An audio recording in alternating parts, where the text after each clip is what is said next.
ভোর ৫টায় আজাদ অটো স্ট্যান্ডে তার ভাড়ার অটো পরিষ্কার করছিল। সে একা একটি ছোট ভাড়া ঘরে থাকত। প্রতিদিনের আয় দিয়েই তার জীবন চলত।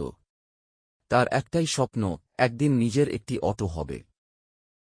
একদিন একজন মাছ বিক্রেতাকে বাজারে নামিয়ে দেওয়ার পর আজাদ অটোর পেছনের সিটে একটি কাপড়ের ব্যাগ দেখতে পেল।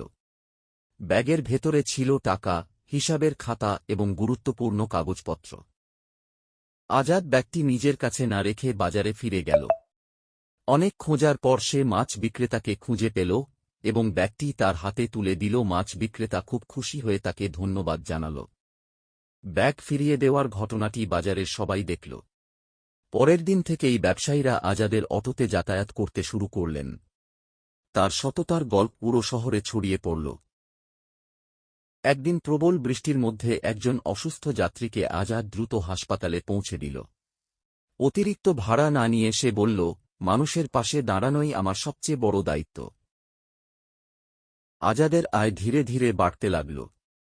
সে প্রতিদিন অল্প অল্প করে টাকা জমাতে থাকল। ২ বছরের কঠোর পরিশ্রমের পর সে নিজের প্রথম অটো কিনে ফেলল।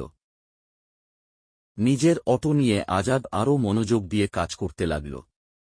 তার ভালো ব্যবহার ও সময়মতো সেবা দেওয়ার জন্য যাত্রীরা তাকে আরও বেশি বিশ্বাস করতে শুরু করল। কয়েক বছর পরে আজাদ দ্বিতীয় ও তৃতীয় অটো কিনল। সে কয়েকজন বেকার যুবককে চালকের কাজ দিল, সঙ্গে কাজ করার পরামর্শ দিল। আজাদ একটি ছোট্ট গ্যারেজ খুলল। সেখানে তার অটোগুলোর সার্ভিস করা হতো এবং অন্য চালকেরাও কম খরচে গাড়ি মেরামত করতে পারতেন।